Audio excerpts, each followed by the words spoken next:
All right, we'll go ahead and get started. Good afternoon, everyone. Thanks for joining today's webinar. Um, we'll be going over the BEAD subgrantee application. We'll have Q&A session today.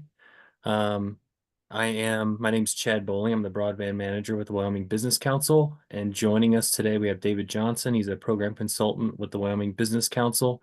We have Amy Meacham. She's the director of state broadband programs with CTC. They're the um, consultants with the state of Wyoming.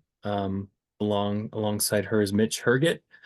He's the director of outside plant services. And then also we have Robert Shingle. He's our director with Lightbox. So during the duration of this webinar, please don't hesitate to click the Q&A button at the bottom.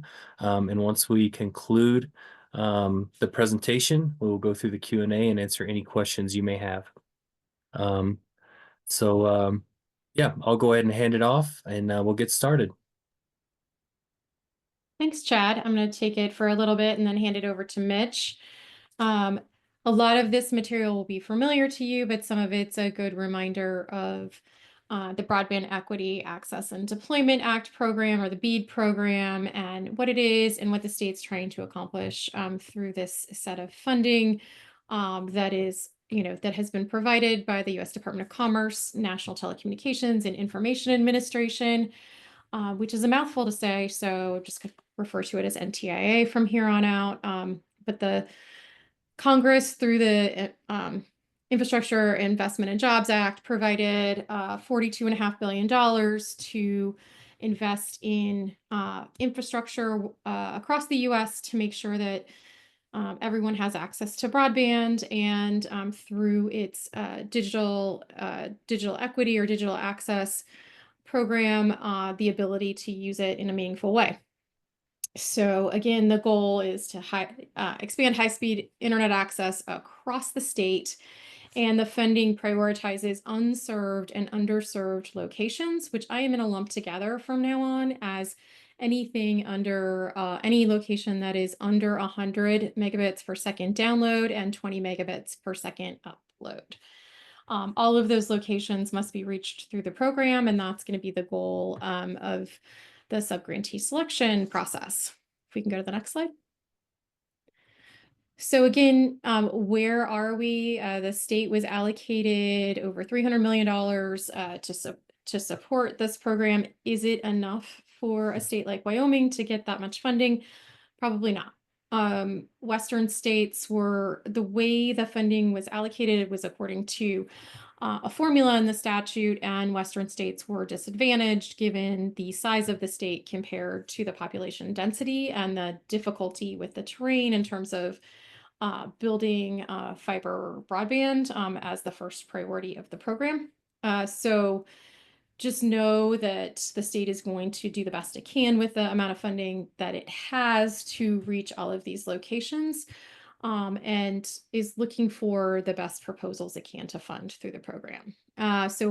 Last year, just as a reminder for those who haven't been with us before, there were a lot of plans, including a high-level 5-year action plan, 2 initial proposals, one of which dictated the challenge process, and the other dictated how subgrantee selection and how program design would work. And all of those have been approved by NTIA. The challenge process is complete, and the state is waiting for the final approval on the challenge data, which hasn't changed a lot, and Mitch will talk a little bit more about that, and is now in subgrantee selection process, and then looks forward to finalizing awards after this, getting NTIA approval through a final proposal, which will, once all the preliminary subgrantees have been selected, there will be another plan that goes to the federal government for final approval, and then the state can issue those awards. We can go to the next slide. So this is just a different view, again, of where we are. We're in subgrantee selection, and there's going to be continued communication throughout this process. I just talked about the final proposal, which happens afterwards. And once other things happen, eventually we get to deployment, which is ultimately the goal of the program. We can go to the next slide. And I'm trying to go through really fast because I think you all had some really great questions, and there's a lot going on with applications, and I think you want to get to the meat of this. So just a little bit about the actual application process timelines. We have accepted pre-qualification materials, had a webinar. That information is ongoing, and then we are now in the scoring phase application and have held a number of webinars and have information available on WBO's website about different sections of the application, things to think about through the application process, and details that are required as part of application review. And once those applications come in, they have been scored, then we will enter a negotiation phase, which may depend on a number of different factors as to what, who is talked to during that phase. But ultimately, the goal of the state, again, through all of this, is to maximize the use of its funding, to reach all of the locations that need to be reached for the program, all of the unserved and underserved locations. And then we've talked about the submission. That final proposal has to be in by a year after NTI's approval. So it is due next summer, early next summer. So just know that the state is on a timeline to get all of this work done, completed, get the final proposal written, and get that back to NTIA, with the goal of getting folks ready to and going during the next build season, which is more likely to be 2026. If we can go to the next slide. Okay. Again, a quick overview of what the application process looks like. All of the materials have been released. They're available on the website. There will be then a chance at this WBO will then review those applications, will score the applications. If there are a need for any revisions, which we are going to call curing, any corrections, any missing pieces of information that are critical. As we've talked about in other webinars, there are a lot of rules to this program, and so there's a lot of information that the state must collect. If those are missing pieces of information, there will be a request for additional information, and Mitch will go into some more detail about that. And then those resubmissions are reviewed again by the team. If any other curing needs to happen, that will go back out. And then once scores are prioritized, then we would enter the negotiation phase, and then preliminary awards, which will not be announced until NTI has had a chance to look at that first. There are some rules about a waiting period between letting the NTI FPO know and publicly going out and talking about who has actually preliminarily won the awards. We can go to the next slide. Okay. So again, just know that the resources for the application are all available on the Business Council's website, on the WBO part of the website.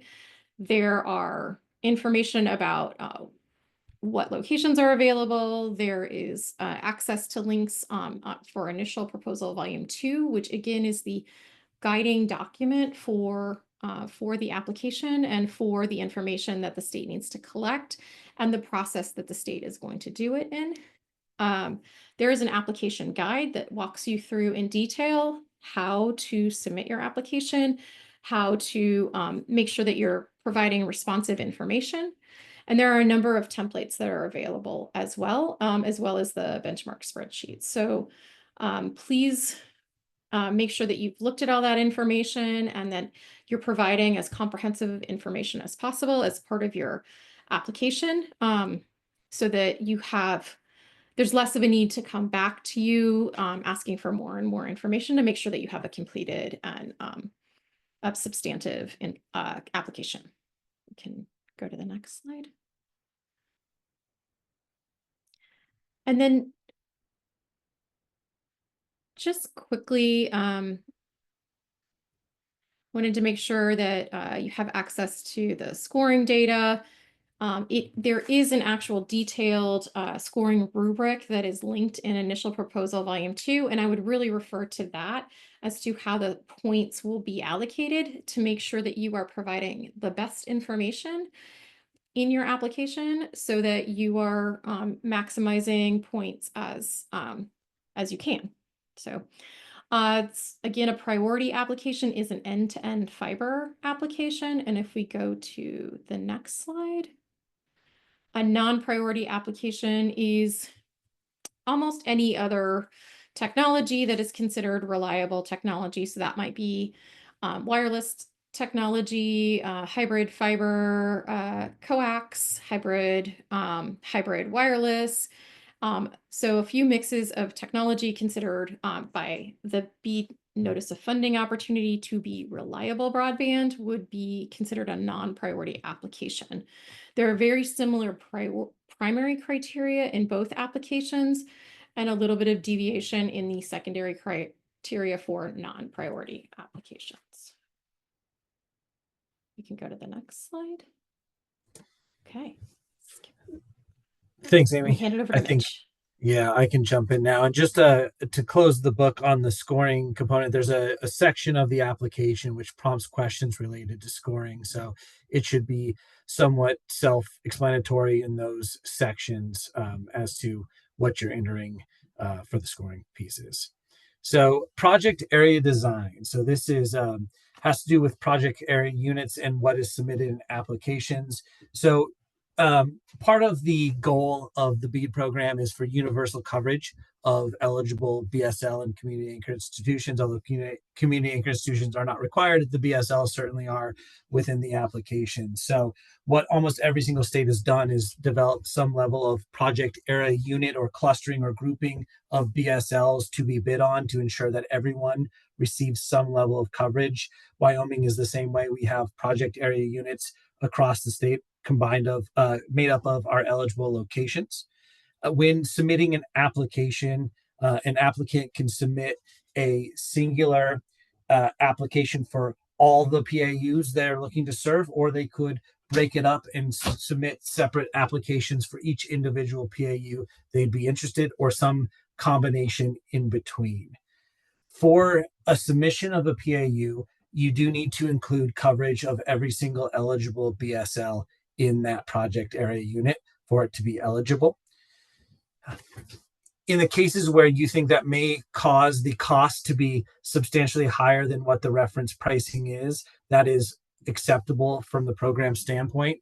You should consider the reference pricing as just that initial reference pricing, a breakdown of the funding the state has to provide broadband throughout the entire state. It's broken up into individual PAUs or spread across that, but doesn't mean that the final budget for those locations will be the reference pricing. So in the event that your proposal is above that mark, that is perfectly fine. What that does accomplish by submitting a proposal for any given PAU is include you in the process for the round of negotiations, which may occur in various different types of negotiations may come out of that conversation.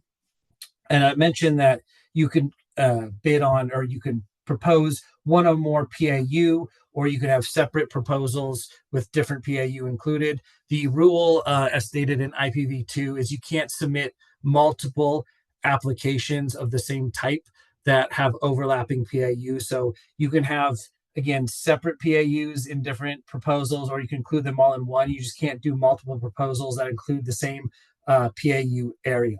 Now, the exception to this is if you're doing both or submitting both priority and non-priority applications. In theory, you could submit a series of PAUs as a priority application and then provide an alternative technology proposal for the same PAU. So that's the only scenario in which you can have two different proposals that include the same PAU. For additional guidance just on how the PAU and overlap works, you can look at IPv2, but I more or less summed it up there. Let's see here.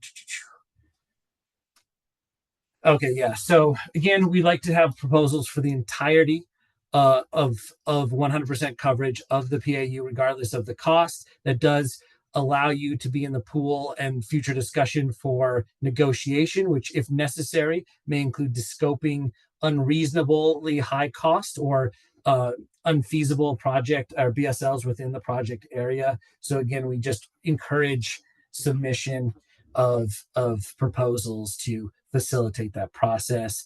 And then lastly, I'll touch on this a little bit when we get to the challenge results. We know that broadband is a continually changing world. Locations that were eligible a few months ago may not be eligible today. We will be keeping that in mind as we move past the application phase and into negotiation. So any submissions or any awards of Reconnect 5 or future Connect Wyoming CPF awards will be considered as something we would want to descope from projects in the negotiation phase. But for the purposes of your application submission, you should use the data that is accepted by the NTIA as the approved locations for the scope of your application. And again, any sort of descoping would happen in the negotiation phase.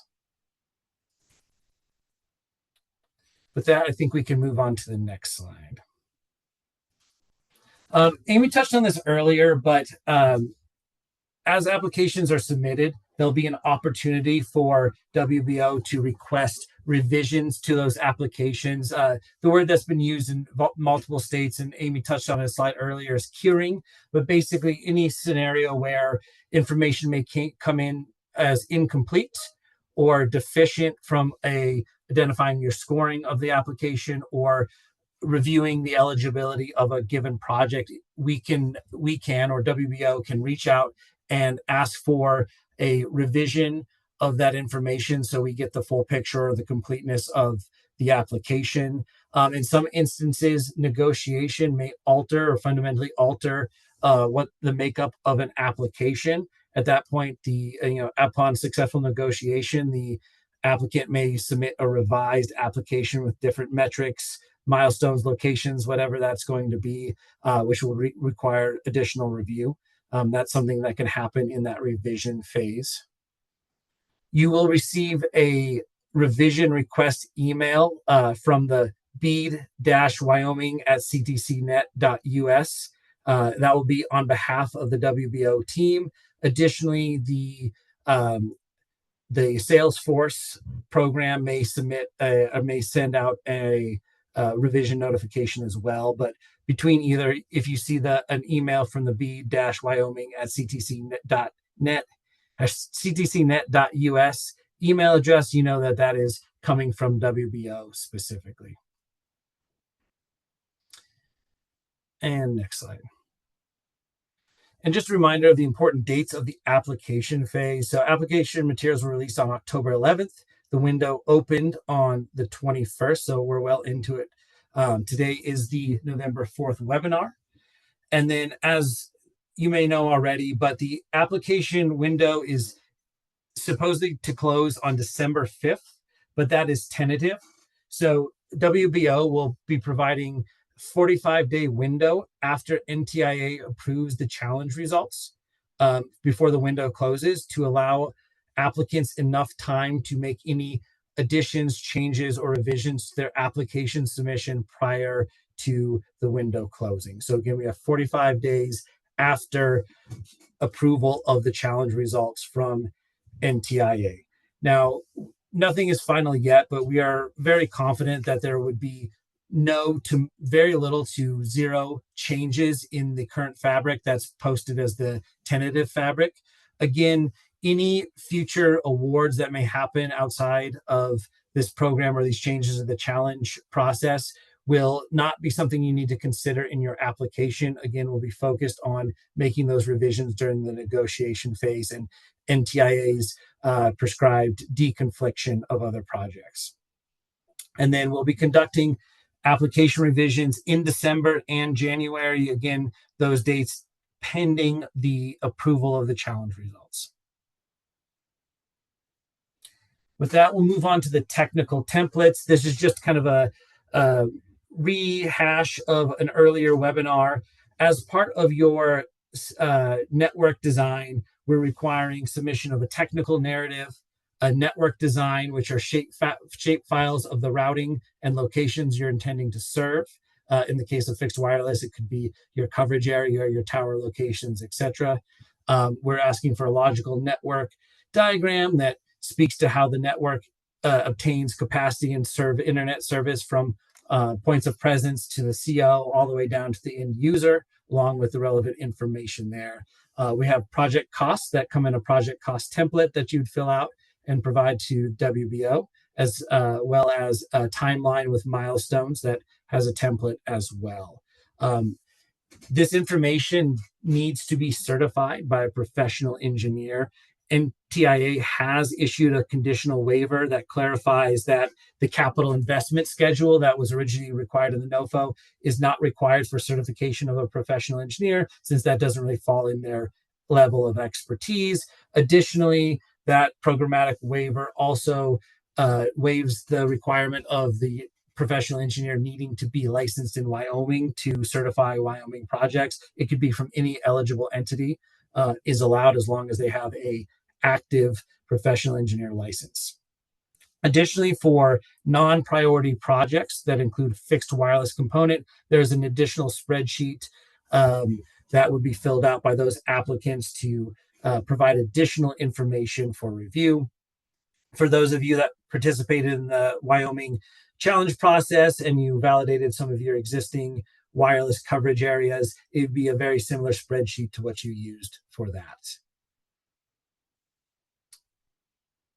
And I think we can move on to the next one, which is, fixed wireless design and satellite design. I'll touch a little bit more about those, but in each cases, the fixed wireless design would be for projects, again, that are non-priority, but they are reliable broadband. So in this case, we'd be looking to see if you're doing a reliable broadband project, so non-priority, you'd be proposing a licensed or a hybrid of licensed, unlicensed solution. In that case, you'd submit this document in addition to give us some additional information for the valuation. If you are proposing a project that is unlicensed fixed wireless, that is in the category of alternative technology, which is considered by NTIA to be a priority tiered down below reliable broadband, it's still acceptable. You'd fill out the same spreadsheet.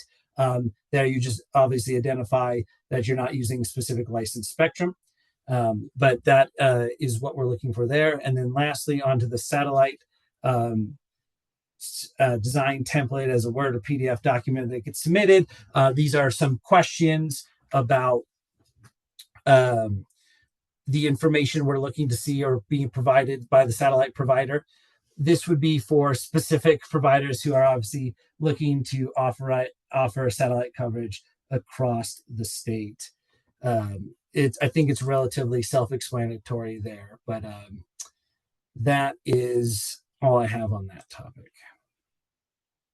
And with that, I'm going to kick it over to Robert from Lightbox to go through the broadband map. Thanks, Mitch. Hey, everyone. So in terms of the broadband BEAD application map, all of the currently available data from NTIA has been posted to the map. This is the outcome of the current the past BEAD challenge process, and it identifies all locations within the PAUs that Mitch had mentioned that are currently available for funding under the BEAD program.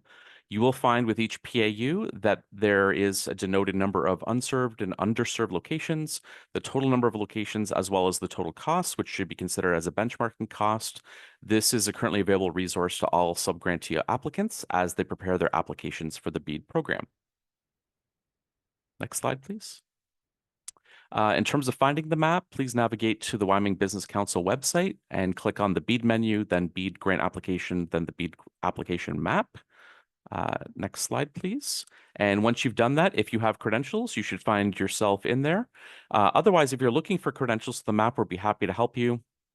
Please send any credential requests to the broadband office and identify your company name, the primary user and email that you would like to be associated with, and we will turn around that request within a 48-hour time period. Most people on this call have already gone through that process already. We'd be happy to work with those who have not gained access as of yet. Next slide, please. In terms of understanding the map, So this is just an example of what the map interface will look like when you log in. As mentioned, there are a number of different data sets that are in there, but the primary one that has been turned on for your benefit are really, county boundaries, tribal areas, and the PAUs themselves. And again, all the information you need about the unserved and underserved locations and the information is available on the maps. Next slide, please. This is an example. So in the past, if you were doing the ARPA CPF map, so the past funding round, you would have interacted with the map in a different way. You would have clicked on a census block group or CBG boundary and download the information. In this case, the PAUs themselves are actually clusters of points, which are one or many points. When you click on it, the entire selection of points for a distinct or unique cluster will be selected. So you can kind of see that teal highlight there on the screen. A pop-up window will appear and give you information about the PAU ID, the census block group it's associated with, the total number of underserved and unserved locations, as well as the total and the benchmark price for that specific PAU. Next slide, please. Within each pop-up, as you can see there on the bottom is a download link that will allow you to take away, export the information from the map. This is analogous to the file that's also posted on the Wyoming Broadband Council that lists out all the PAUs. So depending on your method of interaction that you prefer, map or website, both of those are available for your purview and your consideration. Next slide. Yep. And just for those individuals on the call who have previously used the ARPA CPF maps, please note that there was a function previously available on the map to allow you to manually select points. So think about you click on it, you would draw a box, a lasso around some points, one or some or many. That was turned off in favor of allowing users to just download the the PAU data directly as a CSV download file to support the application process. Next slide. Okay, and with that, Chad, I'll hand it back off to you.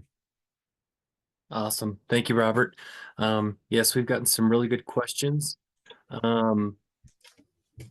Let's see. First question.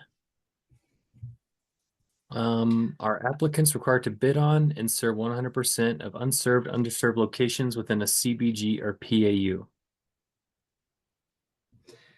So the answer is we would like to see proposals for the entirety of the PAU, regardless of the cost. That gets you in the door for a negotiation process that could ultimately may end up at that ratio at the end of the day, depending on what is reasonable or not.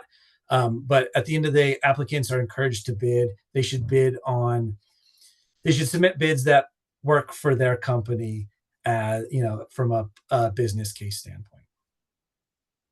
Okay, awesome. Thank you, Mitch. Next question. Are applications going to be ranked statewide and not just for overlapping CBGs, PAUs? If so, I question the fairness of this when the max points from local government letters of support will be different in different parts of the state. Some CBGs have 0, 1, 2, or 3 municipalities. I also question why letters of support don't count from county governments. So I think a couple different pieces to that question, but WBO would like to see letters of support from municipalities and counties. The reason why it's structured in such a way is that's how it's written in IPv2. So the scoring is what it is based on IPv2, and that's not going to change. However, the good news is while scoring is an important component of the program, it's not quite the same as what people saw in CPF. It's not just a clear rank and stack, and whoever gets the highest score and the highest rank gets awarded. We have to look at universal coverage. So that means trying to provide service across the entirety of the state within a budget that we have to do so. So while scoring is important, it's mostly important for direct overlap in PAUs, which will have parity when it comes to the municipal letters of support. It's important on some level, but it's not the only factor in award. So if you are in an area by yourself specifically, and there's no municipalities or something along those lines, you're not in direct competition with applications in different parts depending on how you score. It really comes down to the budget in a given PAU that the state has to give. Okay. Perfect. Thank you. And then the next question, what will be the process for requesting, receiving waivers of the 25% matching requirements and non-extremely high cost per location threshold CBGs? Amy, do you want me to take that one or do you want to take it? Please, yeah, please take it. If I have anything to add, I will. Okay. Let me recall what you had told me to say before. So my recollection is we like to see applications come in for PAUs or a combination of POs that work for the applicant's business case. Their BEAD requirements are that you provide a 25% match unless it's a high cost areas. However, NTIA does have a mechanism to request match waivers in the process, which is something that post application phase and during the negotiation, WBO will look at what options we have to best serve and best utilize the funding we have for the state. Okay. Thank you.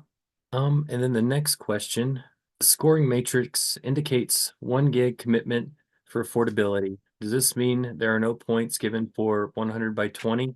And how does that align with volume 2 that discusses the $70 as a low cost option for 100 by 20? That's the first part of the question. And then the second part is assuming then that projects which may be end-to-end fiber, but which may not be 1 gig throughout would be scored lower on the spectrum.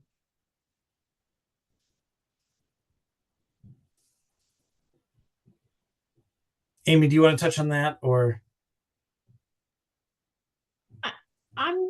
I'll start and then you clarify things so this scoring, and it looks like Rebecca reminded me that I put the wrong link to the scoring rubric, but it's in the IPv2 and the link in the IPv2 is the correct link. That was an old link, so my apologies to everyone, but the scoring is based on very specifically different service levels on at a gigabit, and it will be based on other applications for that area. So it's really going to depend what the applications look like. So scoring is strictly based on what is in the rubric.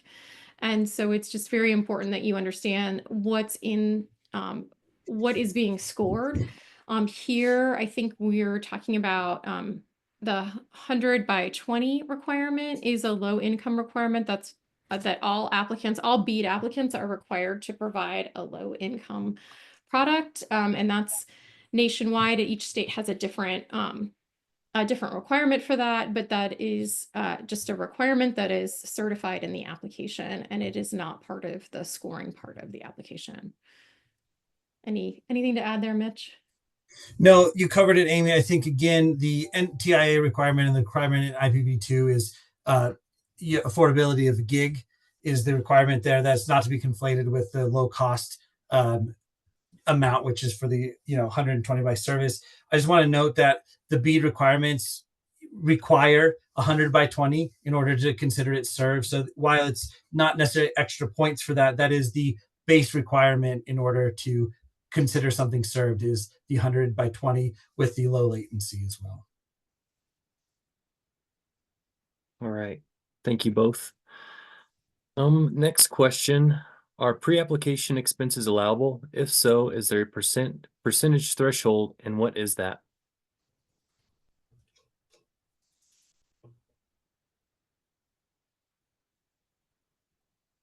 So this is going to be answered in an FAQ. Pre-application or pre-award expenses have a very specific requirement under grants regulations to mean the period between actual like negotiation and sort of preliminary award and signing the final award. So please know that what the the process that applies here is under 2 CFR 200. And the rules that apply regarding that. So those pre-award expenses have a limited time period and are very specific. More to come in an FAQ. All right. Thank you, Amy. Next question. Do multiple PAUs in one application have to be contiguous? The answer to that is no. There's not a requirement in IPv2 that they have to be contiguous. So you could submit multiple PAUs and they don't have to be touching. All right. Thank you, Mitch. If a company bids on multiple PAUs in a single application, one PAU is excluded, does the entire application get discarded or just the PAUs that are not accepted? So I'll try to interpret this correctly, and please put in something different if we don't answer this correctly. But if you bid in multiple PAUs in a single application, and one of the PAUs is not awarded or not selected by the state because maybe it went to a different application, the entirety of that application that was submitted is not necessarily discarded. I think this is part of the flexibility of the negotiation process and trying to provide universal coverage. So if you submit an application for 5 PAUs and someone else may be selected for 2 of those, the other 3 is something that the state has the ability to have a negotiation with that applicant, assuming that they are next in line via scoring or eligibility or whatever the requirements there are that we could speak to. And then there's an opportunity for some outcome from that negotiation for that ISP to serve the remaining locations that someone else has not been selected or assigned. All right. Thank you, Mitch. Next question. When submitting a project, do we have to bid on the entire PAU or can we limit it to a portion of the PAU? In other words, are partial PAU applications acceptable? So we would like to see applications that include all locations within a PAU. If there are extenuating circumstances that would keep you from doing so, we still encourage a submission of an application. But for compliance, we would like all locations to be proposed, even if the cost is very high. You can make any notes about the technical feasibility or limitations in your technical narrative or within the application that's acceptable. We do encourage complete submissions if possible. All right. Thank you. And next question, do all PAUs in a CBG have to be served if only one PAU is of interest? Just need to submit a PAU. So any and all PAUs that are interest the applicant can be submitted. Does not need to be the entirety of a CBG. All right, thank you. And next question, how does WBO intend to address long drops, extremely high cost locations? Are those handled in a D-scope? Should applicants identify any such locations in their applications? You're welcome to note any of that type of thing in your technical narrative. Again, we encourage budgeting for the cost for you to have a successful business case for the entirety of the PAU. So that's what we'd like to see in the application. Noting any of those things in the application is fantastic, but most of those conversations will happen in the negotiation phase. And this kind of speaks to the importance of having applications be submitted for the entirety of the PAU, as we'd like to have apples to apples comparison on what is being offered. And then it gives us the best flexibility going into negotiation. Again, we'd like for everyone to provide applications because that's the best way to get into the negotiation phase. So if that is something that you're capable of doing, we highly encourage it. Thank you. Next question. So an ISP would not be considered for a project if they submit 80% coverage build cost for a project area unit. It must be 100%. I'll say that we encourage all applications to be submitted. If an application comes in for 100%, that will be a successful application in the application phase, which will allow that applicant to have the first priority of negotiation and anything along those lines, assuming they score the highest. If you submit applications that are not compliant, it doesn't mean you're disqualified from the program, but it does not put you on the same footing as compliant applications. All right, thank you.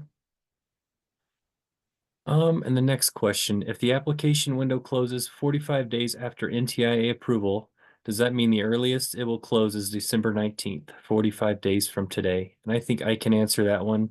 Hypothetically, yes. If it were hypothetically to close today, 45 days from today is December 19th. So to answer your question, yes.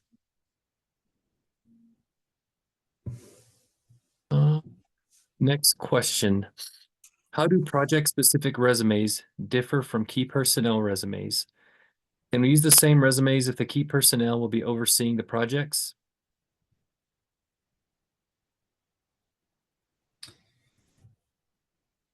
Yeah, so I think that is the difference. I think when you're in the pre-qualification and you're stating the qualities and the capabilities of your company, we're looking for resumes specific to that organization. When it comes to the requirements of resumes specific to the project areas, those would be exactly that. It'd be project, it'd be the people working on the specific project. Now, depending on the size of your company, that might be the same people. It might not be, but that's really up for you to provide the information in the background on that.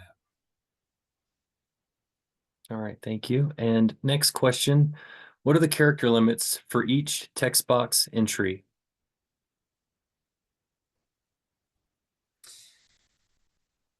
I don't have the answer to that off the top, but we can find it. Maybe somebody, I don't know if Julie, who's Yes, on the call, has an answer. I'm so sorry. I was trying to find my unmute and turn my camera on. So for some of the longer responses, the limit is 120,000 characters. And if you look in the application guide, you'll often find guidance in the instructions if it should be a longer narrative or if you are limited to maybe 100 characters or even a couple digits if we're just looking for a short string of numbers. So I would say look in the application guide and you'll also have help boxes throughout the portal. But if there are specific questions where your narrative is just too long, I would recommend reaching out to WBO and we might be able to recommend a response unique to your case. Thanks. Thank you, Julie. Next question. What should we do if we find a location that's not a BSL?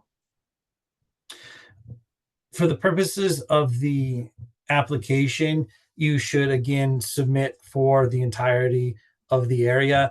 It would be helpful to note any locations you've identified that are not eligible. This is something that happens after the application phase. There's a mechanism that the state can employ with the NTIA to de-scope locations that are not actually eligible locations. Again, please identify those in your application with narrative, and then we can use the process with NTIA to remove those locations should they find our evidence sufficient.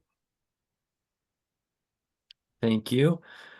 And the next question, if we're proposing a hybrid fiber wireless solution with speeds ranging from 1 gig download to 1 gig upload to 100 by 20, what speed tier should we go with? And the question references pages 11 and 12 of the application guide.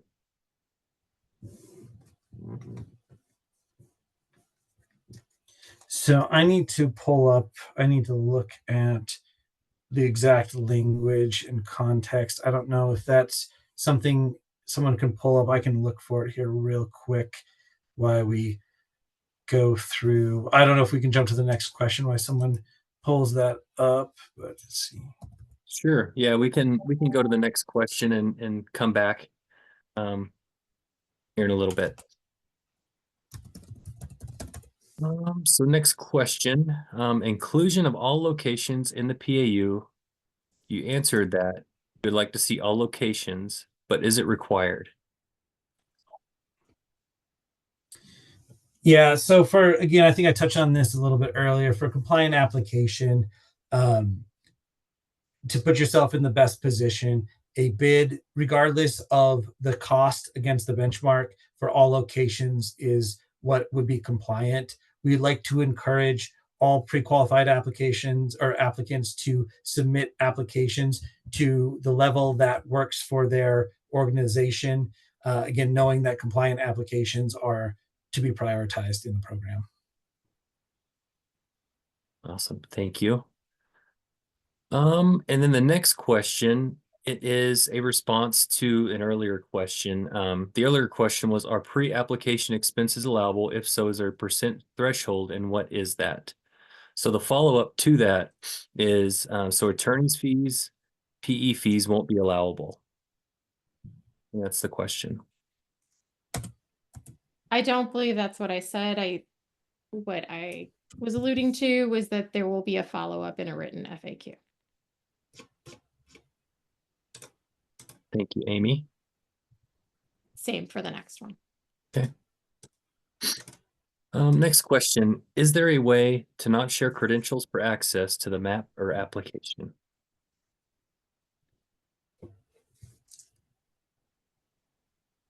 Can you repeat the question? Sure. Is there a way to not share credentials for access to the map or application? Is there a way to not share credentials?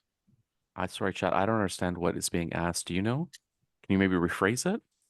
Yeah, if whoever asked that question, can you maybe rephrase that question in the Q&A, and once you rephrase it, we'll get back to it Yeah, because as we work our way through. Yeah, Chad, I can help answer that question. I think Okay. the credentials across the application, there are multiple users that can be submitted to WBO for the application itself. We limited the map credentials typically to one user per company for various reasons, but at the end of the day, that's what the WBO's preference is. There's not, specific proprietary information that can be pulled down from the map. So we did limit that to one user per company. Okay. Thank you, David. Next question. Will you add back in any FCC identified RDOF default locations for this BEAD round?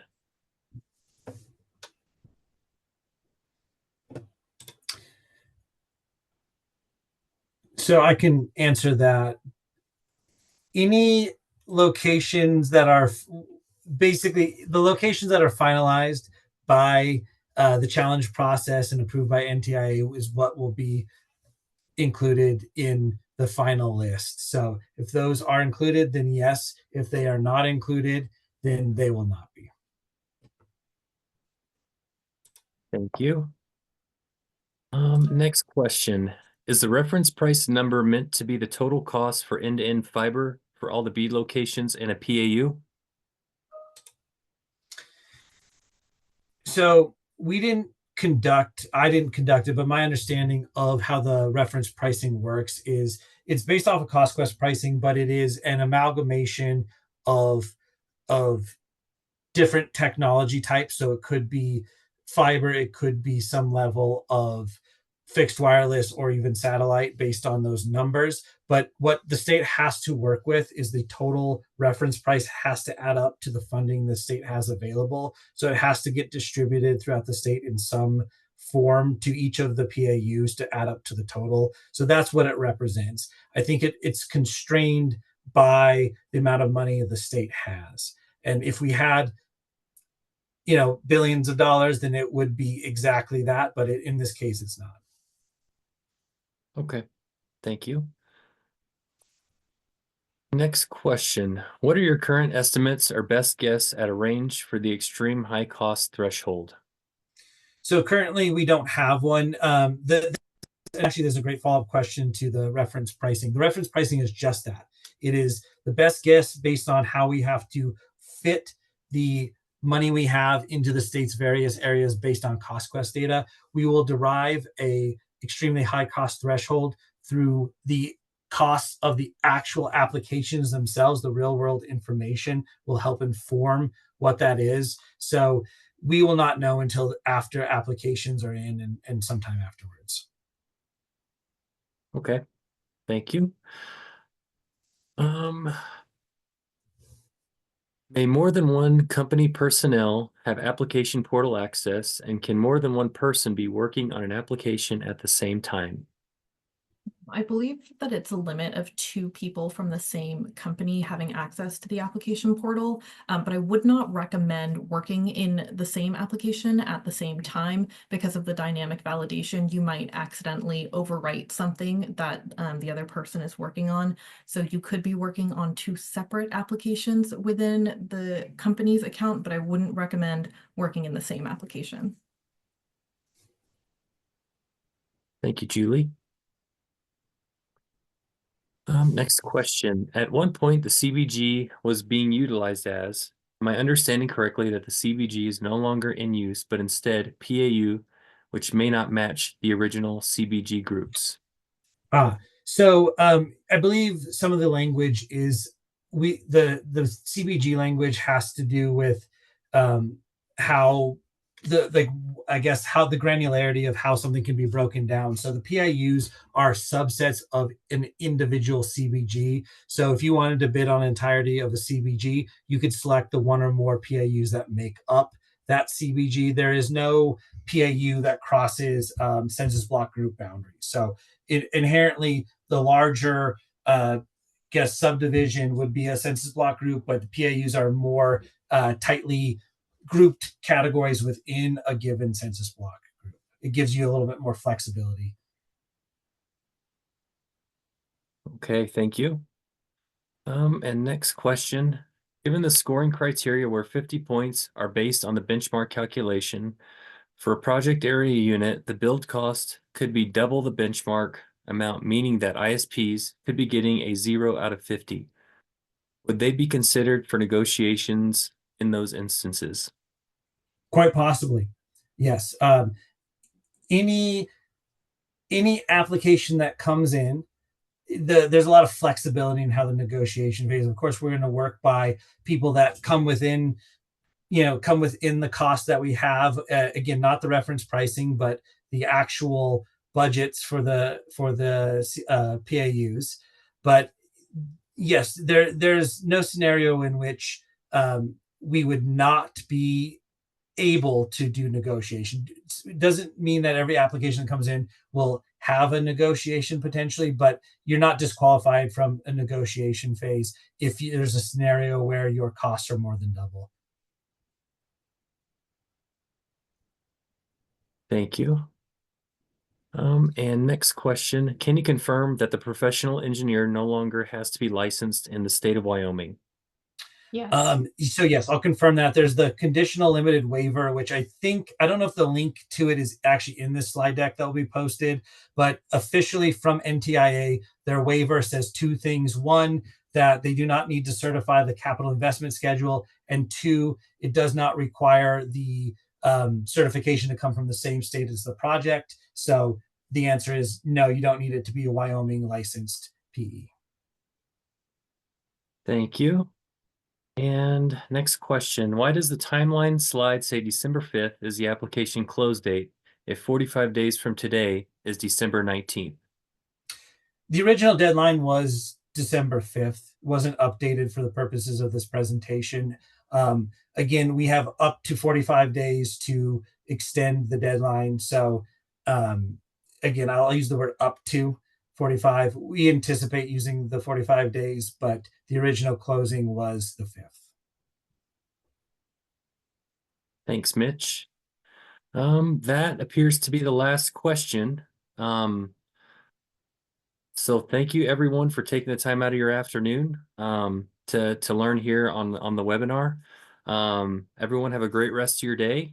Please reach out if you have any more questions. We're happy to help. Have a great afternoon. Thanks, everyone.